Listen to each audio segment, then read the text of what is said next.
Good morning, students. Today we are going to discuss regarding geriatric psychiatry. So I'm Dr. Bhagwan I'm senior resident in Department of Psychiatry, GBP. Today we are going to discuss about different issues in geriatric psychiatry, because I see so many of you students coming to me and asking regarding the grandparents, different issues like dementia changes and depressive episodes in the old age, and different geriatric issues like when the age increases, the cognitive impairment will be there. And regarding the issues, so many of you they are asking us regarding these issues. So we thought of discussing them as a separate class. Today, I'm discussing about them. So initially, for many individuals, the passage of time, from youth to old age, is mirrored by shift of pursuit from wealth to maintenance of health. Like initially, when we are in young age, we focus on our earning money, taking care of the family, and other issues. But as the age progresses, slowly we move and we worry and we give more time regarding our health. So see, this is regarding old age, where they are more preoccupied with their health issues. About their like at the time they mostly they get retired, they get more time, and so they are more worried about their health. So today we'll discuss all those issues which are pertaining to the geriatric psychiatry. See, despite these occurrences, the body in the late adulthood can still be a source of considerable pleasure and can convey a sense of competence, particularly if attention is paid to regular exercise, healthy diet, adequate rest, and preventive maintenance medical care. So, as age progresses, even though our body becomes like illnesses will start, but still, if you follow some regular exercise, stress management techniques, so they too can cope up well, because the body may become old, but your age, like your what you call chapter, if you're strong mentally, nothing will happen to you. Coming to the geriatric psychiatry regarding when we should call him as an old age. So for that, old age or late adulthood usually refers to the stage of life cycle that begins after 65. So after 65, we call them as geriatric. And this branch of psychiatry is known as geriatric psychiatry. Again, we divide them into young old, old. So if they are between 65 to 74, we call them as young old. And if they are above 75 or 75, we call it as old. And some use the term oldest old to refer to those above 85. Coming to the study in India, first of all, globally, see, there is steady rise in geriatric population. And presently, if we consider this as if you go till 2050, mostly around geriatric population will be 1/5 of the total global population. In India, it is at present 3.8% of population are greater than 65 years of age. So as the health resources are improving, the age expectancy is increasing. Example, if we compare in 1951, it is around 32 years. And by 2001, it is 63. And presently now it is 69 to 70. So because their age expectancy is increasing, so we see so many psychiatric issues or any geriatric related health issues. So we should give more importance to them and we should address them more. Coming to the challenges of late life. See, I think most of you, like in your home, most of the grandparents will be there. So here definitely we neglect them. So when they're young, we give so much priority. But as age advances, we feel that they're more rigid. They're not coping with us like that. We'll feel, and we neglect them. So we should address them as our parents only, because there are so many challenges in the late life. Because everyone will pass through the late life. So the main first concern come to mind is retirement. See, till retirement, the husband, like the father, will play the main role, and when he retires, his financial issues will come, because he won't have the salary, and he won't be given that much importance that previously he was given. When it was done, he feels like neglected and he feels isolated. So the real problem starts. His self-esteem becomes low, decreased, and he feels boredom, because he's having so much time.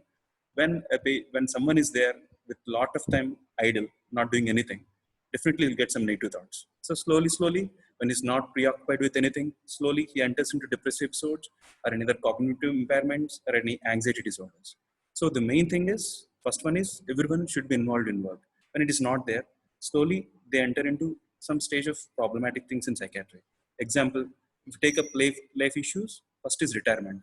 Second is because of retirement, their financial issues will start, and slowly he will be neglected from the family. Because of this, his self-esteem will get reduced. Even family dynamics also will be changed, because till he's working, he will be the main role in the family. When these children will grow, his role will be changing, and he'll be a secondary one.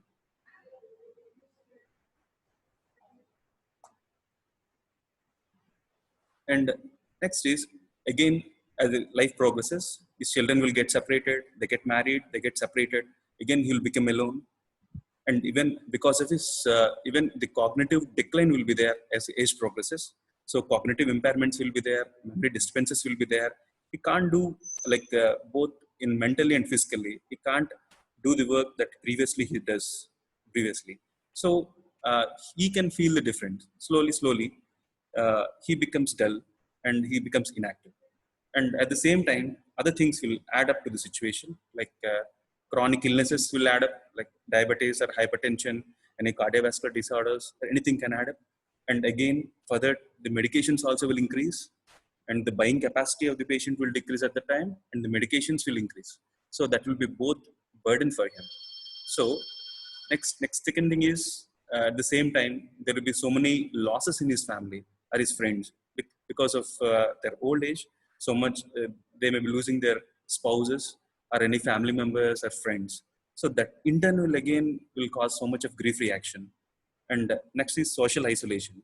They get separated from the family, they get separated from the society, and finally they feel that they're dependent on the children, but they feel that they're not considering them, they're not looking after them.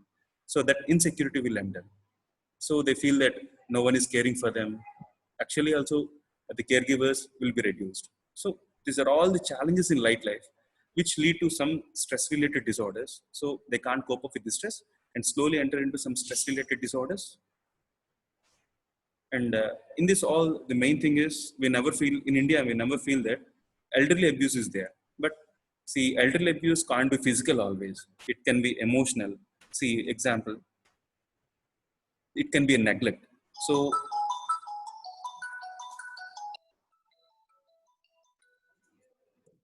so many of the adults elderly are neglected in the families because we won't bother about them. So it causes some like they feel that they're neglected. So slowly they enter into some stress related disorder. That can be emotional abuse, it can be physical abuse, and it can be a negligence. So these all lead to the stress on them, which leads to different disorders psychologically. Next, coming to the different disorders in geriatry. First of all, other than psychiatric issues, mostly are cataracts are involved. It accounts around 70%. Any cardiovascular disorders or hypertension, which accounts for 48%. Coming, the third main thing is psychiatric problems. It accounts for 42%. So most of the people never bother about psychiatry, never feel that someone is like in geriatric, they're having psychiatric issues. But the prevalence of psychiatric issues is very high. It's around 42%, which is neglected. And the other things are arthritis and related disorders, which account for 40%, and respiratory disorders, 36%, neurological issues, 18%. So you can see, of all these, psychiatric issues are third role, but it is grossly neglected. Coming to the core psychiatric disorders, the total is around 42% of psychiatric disorders are there in average. In this, there are some disorders which should be discussed, because we should take care of mainly not only patients, but we should take care of our family members too, who are in geriatric age group.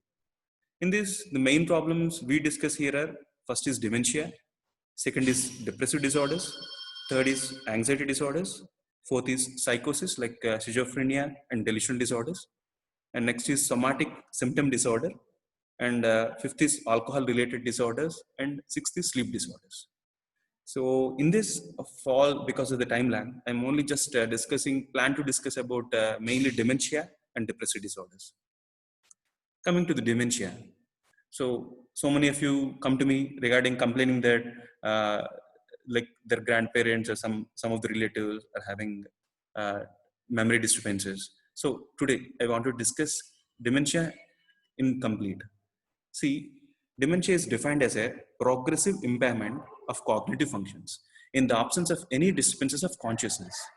Second, dementia does not refer to low intellectual functioning or mental retardation because these are developmental and static conditions. And the cognitive deficits in dementia represent a decline from the previous level of functioning.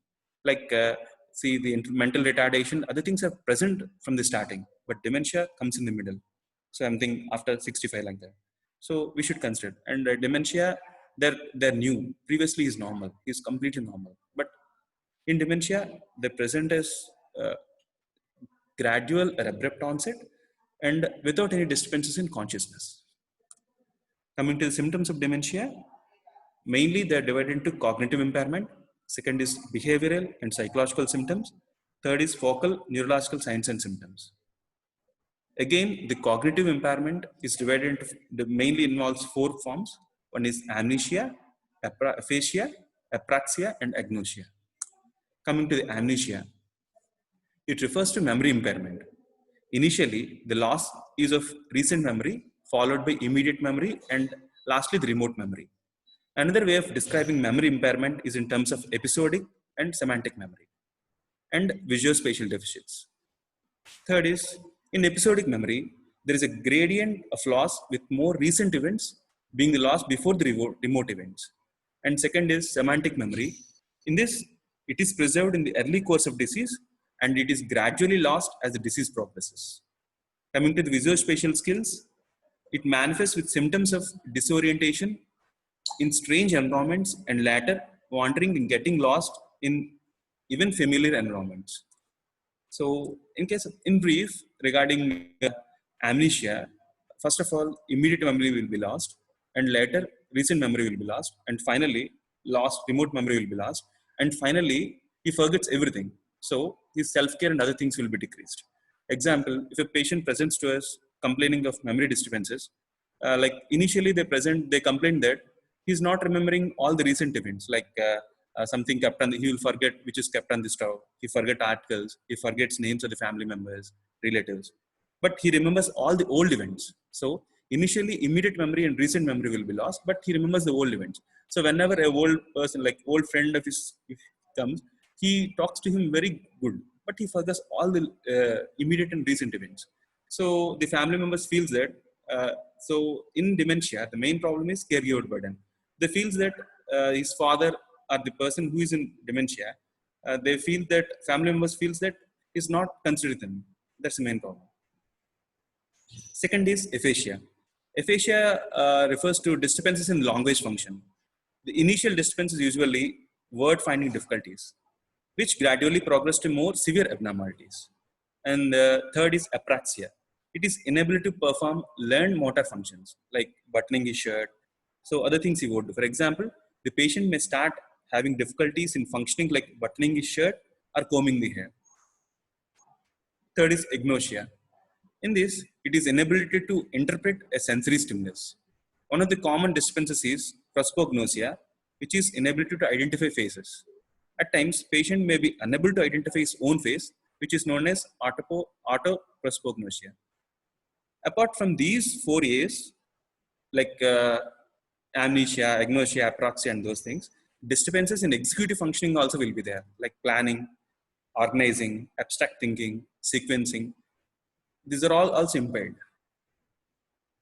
Other than this, the other things which are more important are behavioral and psychological symptoms, which include personality changes, core symptoms like hallucinations and delusions, and affective symptoms and anxiety symptoms like depression, anxiety, and finally, negative symptoms like apathy, aggressive symptoms like aggression, anger spells, and main symptom is wandering episodes. These are all psychological symptoms. Initially, the patient complains of only memory disturbances, but as the disease progresses, other behavior and psychological symptoms will appear. Mainly, this include, as I said before, mostly the patient complains of anger spells, irritability, and the complaints of hallucinations and delusions. Like the complaints will be like their article, someone is taking their money, someone is taking their articles. they go on shouting all the day, and like even they wander away, they will go away from the house, because as their memory is not there, again they come back, again they can't come back. So these are all different behavioral and psychological symptoms in dementia. And other symptoms like focal and neurological symptoms, which are most common in vascular dementia, as there is multi-infracts will be there. So different areas of the brain are involved. So definitely focal signs, focal neurological deficits will be there. These include like exaggerated tendon reflexes, or gait abnormalities will be there, and other associated abnormalities related to the infarct area will be associated. Coming to the epidemiology of dementia, the prevalence, it is around 5 to 8% over 60 years of age. If we consider like for every, starting with 0.5 prevalence at the age of 55 years, it goes on doubling every 5 years. Like for 60 years, it is 1%. For 65 years, it is 2%. For 70, it is 4%. For 75, 8%. And after 80, it's around 15 to 20%. So as the age progresses, dementia increases. So at present, nearly 35 million people worldwide with dementia. So it is going to be get doubled by 2030 and tripled by 2050. So roughly, it is about 7.7 million new cases of dementia each year are coming up. So to say in other words, in every 4 seconds, somewhere in the world, one is diagnosed as dementia. So in this, Alzheimer's dementia is the most common cause of dementia after 65 years of age. Next, again, when we come to the types of dementia, so there are different types of dementia. And so whenever comes some complaints of dementia, we should keep all this in mind, which include, first is neurodegenerative diseases. These include Alzheimer's dementia, Parkinson's dementia, Lewy body dementia, progressive supranuclear palsy, next multisystem atrophy, Huntington's disease, Pick's disease. Second is structural diseases are trauma related. It includes normal fragile hydrocephalus, any neoplasms, and dementia pugilistica. And vascular include vascular dementia. Others include Wilson's disease, and demyelinating disorders like multiple sclerosis. Regarding infections, it include related to the HIV. Next, Creutzfeldt-Jakob disease, progressive multifocal leukoencephalopathy, Whipple's disorders, and chronic meningitis, mostly with cryptococcal infections. So, and these are all different types of dementias. In this, which is better prognostic, include nutritional deficiencies, include vitamin B12, folate deficiency, thiamine deficiency in alcoholics. These also can progress to dementia. And organ failure like hepatic encephalopathy, and endocrine disorders like diabetes, hyper or hypothyroidism, and Cushing syndrome too can cause dementia. Again, if we can categorize in another way, it can be divided into reversible and irreversible type of dementia. So irreversible means we can't revert it back, but we can progress, we can stop the disease progress, we can make it slow. In case of reversible, we can completely revert it back. These include mainly nutritional deficiencies, as I said before, alcoholic, like B12 deficiency, thiamine deficiency, and folate deficiency. This comes under reversible dementia. Others include because of any poisoning, any brain tumors, any subdural hematomas, because of medications, if any dementia is there. So metabolic problems related dementias, these are all reversible. Irreversible include Alzheimer's dementia and vascular dementia. It can be reversible to some extent. In case of Lewy body dementia and frontotemporal dementia, these are all irreversible. So coming to the most common dementias, this include the main one is Alzheimer's dementia. It accounts for 60 to 70%. Second is vascular dementia. It accounts for 10 to 20%. Others are very less, like frontotemporal dementia accounting for 10%, and Lewy body accounting for 4%, so on. So today, so the main is Alzheimer's dementia and vascular dementia, which is more common in India. Coming to the psychiatric symptoms of dementia. So initially, the patient comes with memory disturbances, as I said before. Slowly, as the disease progresses, the core psychiatric features will enter. These include most common features are apathy, and apathy means he is very like negative symptoms will be there, like he is not active, he is not interactive, he won't mingle with anyone. And second is it can be aggression. Third is wandering episodes. Fourth is restless, and finally eating problems. As the disease progresses, as the long-term memory is also waned off, like when long-term memory is gone, finally the patient stops caring about himself. Like he forgets about himself. So he stops taking food, he stops sleeping, he stops dressing, he stops dressing or taking bath. So there is so much of caregiver burden in dementia. So this all things should be taken care by the caregiver, but he won't remember the caregiver. That is the main problem in case of dementia. In case of psychiatric symptoms, like psychiatric disorders associated with dementia, which are most common are depression, second is anxiety, third is insomnia. Insomnia is also very important complaint in dementia. Mostly like in private practice, like in practice, mostly the main complaints will be, one is insomnia, second is memory disturbances, third is anger spills.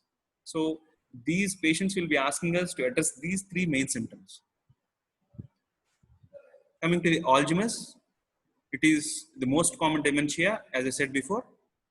And the Alzheimer's disease can be divided into early onset and late onset. So if it is early, we consider less than 65 years, and greater than 65 is late onset. All ages, in females it is most common. The onset is usually insidious and progress is gradual. And the insight is lost relatively early in the course of the illness. So the patient is not bothered about his dementia. But mostly in Alzheimer's dementia, the patient won't come to us directly. Some of the relatives or some other will bring the patient to us complaining of dementia. But patient mostly won't come to us. But this won't happen in other, diabetes is there, hypertension is there. Then the patient will directly come because insight will be there in there. But in dementia, insight mostly won't be there. In the initial symptoms, which include mostly memory disturbances, gradually apraxia, agnosia, aphasia will develop. In the later stages, neurological disabilities like tremors, rigidity, or spasticity may come. Coming to the vascular dementia, this is the second most type of dementia. Occurrence of multiple cerebral infarcts results in progressive deterioration of brain functions, finally resulting in dementia. So the vascular dementia means there are multiple infarcts will be there, which can lead to dementia changes along with focal neurological deficits. There are acute exacerbations which correspond to the new infarcts and result in step-phase deterioration of symptoms. We call it as step-ladder pattern of dementia changes. And third is general symptoms of dementia are present along with focal neurological deficits. In addition, patients have focal neurological deficits which correspond to the site of the infarct. The treatment involves management of risk factors and anti-dementia drugs like cholinesterase inhibitors. First of all, we should take care of the infarcts involved. If they're removed, again, the dementia can be reverted back. Coming to the management of dementia, first of all, we should evaluate the dementia by mostly we use mini mental status examination. In this, a score less than 24 is suggestive of dementia. Coming to the management, mostly we use cholinesterase inhibitors for Alzheimer's and other type of dementia. The main drugs are donepezil, rivastigmine, galantamine, and tacrine. So mostly we use donepezil. And second one is NMDA receptor antagonist, that is memantine. So mostly these two drugs are used, donepezil and memantine, in the practice. So for behavioral and psychological symptoms of dementia, symptomatic treatment will be used. Like example, the patient is having anger spells, irritability, sleep disturbances, we go with symptomatic treatment. Like there we go with antipsychotics. The patient is complaining of depressive features, we go with antidepressant. It is all mostly symptomatic. Coming to the second one is depression. So depression in elderly is very common. In Indian scenario, it is not coming up, but it's very high. Even though it is written as 15%, definitely it will be very high. Because we see so many cases here complaining of depressive and anxiety features in elderly. It's very high. Late onset depression is characterized by high rates of recurrence, and the main problem is recurrences will be very high. It won't it won't last with only one episode. It will be continuous one. And the depression in elderly is different from youth, like young. So in young, the patient mainly complains of sadness or any feeling sad and dull, crying spells will be there. In depression in elderly is different. Here, the patient mostly won't complaining of any sadness or crying spells. Here, the patient mainly complains of somatic complaints. So, the main symptoms of depression increased include reduced energy and concentration, sleep disturbances, decreased appetite, weight loss, and somatic complaints. These will be the main complaints rather than sadness. Second thing is, the presenting symptoms may be different in older depressed patients from those in the younger adults because of increased emphasis on somatic complaints in older adults. That is the main reason. Older persons are particularly vulnerable to major depressive episodes with melancholic features characterized by hypochondriacal features or ideas, low self-esteem, feeling worthless, and finally, paranoid and suicidal ideations will be there. So here the patient's complaints will be different. But even though they're never complaining of depressive like sadness and dullness, but we should focus when there are somatic complaints are there, any worthless feelings are there, we should always keep in mind about depression. So this is normal elderly depression. Second, other things like post-stroke depression. So in case of if any patient get attacked with CVA, cerebrovascular accident, and definitely that patient can enter into depressive episode because he will be isolated. He feels that he was unable to handle the issues which he handled before. So he feels isolated, unable to go to his job, financial issues will be there. Slowly the patient enters into depression because of his static life and because of the disease process, because of the stroke also. So post-stroke depression is very important and we should address. Whenever some cardiovascular accident is there or whenever any MI, whenever any cardiac or cardiovascular accident is there, we should always address them and we should ask about depressive features. Third is vascular depression. So directly also some vascular some lesions can lead to depression. This is regarding depression in elderly. Second part is pseudodementia. So whenever a patient comes to us, like if a patient came to us complaining that he's having some memory disturbances, we always can't take it granted that we shouldn't go for dementia. As the patient is complaining of memory disturbances, we should he's remembering that he's having some memory disturbances. So he's having some memory that he's having memory loss. So we should think of other factors. That's what is pseudodementia. In pseudodementia, because the patient is in depression, is having some concentration and attention deficits, so he's unable to recognize. So he's not paying attention to the properly to the actual thing, so he's not remembering it. That is pseudodementia. In case of dementia, the patient is not at all bothered about his dementia features. So when we keep two patients of depression, like pseudodementia and dementia, original dementia patient, pseudodementia patient worries about dementia, like he's having memory disturbances. In case of dementia patient, who is not at all bothered. So that is the main difference between pseudodementia and dementia. So pseudodementia is mainly because of depressive episode, and that should be addressed. And pseudodementia occurs in about 15% of depressed patients, and 25 to 50% of dementia patients will have comorbidities of depression. So in depression, pseudodementia is very common. And third is somatic symptom disorder. In case of somatic symptom disorder means most of the patients are more worried regarding their health issues. So here they're complaining of, example, disorders characterized by physical symptoms resembling medical disorders, which are relevant to the geriatric psychiatry because somatic complaints are common among older adults. So they will take a small symptom and they'll come with a big disease. They say that they're having HIV. They complain that they're having renal issues. Some complain that their liver, they're having cirrhosis. In this way, they present to us. These are all hypochondriacal ideas. Like they feel that they got a big disease or big symptom is there with them.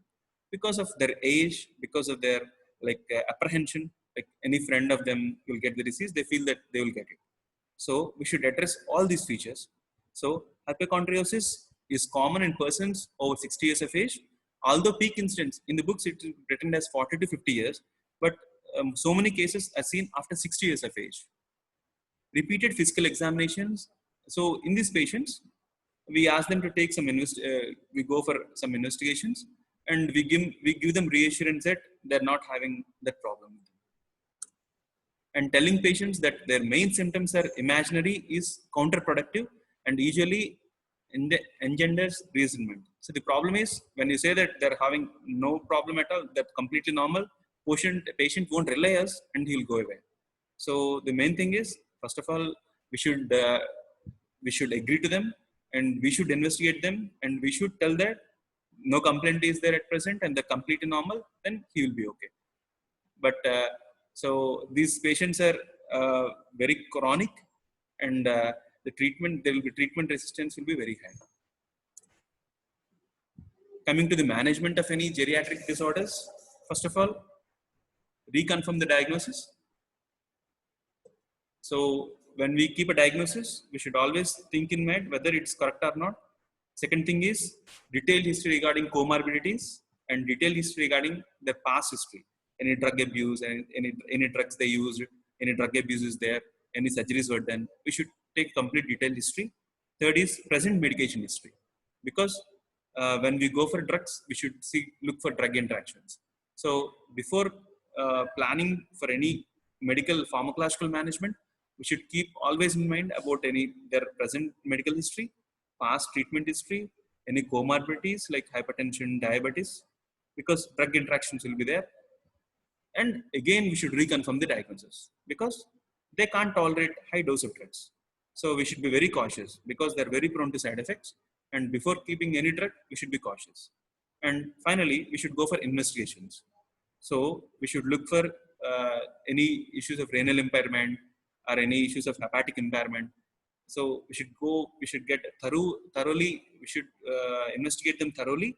And after that only, we should start medication.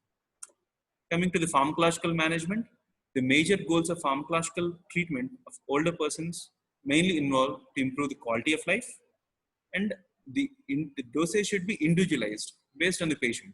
We can't follow a generalized dosing system, and that should be individualized. Again, the main motto should be when we start any drugs, the main thing we should keep in mind is start with low effective dose. Example, for a depressive episode, we start with, example, if we are planning to start in SSRI like escalopram, for adults we start with 10 mg. But when we start with geriatric age group, make it a low dose, which is effective, and start it slowly and increase the dose. You should always look for the side effects. So the main thing we should keep in mind is start with the lowest effective dose, beware of under and over medication. And third is introduce medication carefully to avoid any side effects. And fourth is beware of drug interactions. Fifth is detailed post-medical treatment, medical and treatment history. Should take a complete past history is very important. Medical history is medicines presently using is important. So these you should keep in mind, and you should start in a low dose. Thank you.